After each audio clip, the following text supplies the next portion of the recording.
નમસ્કાર મિત્રો, પેરના ન્યૂઝમાં આપનું સ્વાગત છે। આજ રોજ છોટાઉદેપુર જિલ્લાના નસવાડી તાલુકાના કુમેઠા પ્રાથમિક શાળાનો પ્રવેશ મહોત્સવ ઉજવાયો, જેમાં મુખ્ય મહેમાન તરીકે રેન્જ ફોરેસ્ટ અધિકારીના હસ્તે કરવામાં આવ્યો હતો, જેમાં શાળાના બગીચામાં વૃક્ષારોપણ કરવામાં આવ્યું હતું।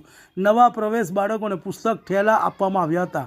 રિપોર્ટ ચિરાગ રાઠવા, ભરત ભરવાડ। તમને અમારા સમાચાર પસંદ આવ્યા હોય તો લાઇક, શેર, બેલ આઇકોન અને સબસ્ક્રાઈબ કરો।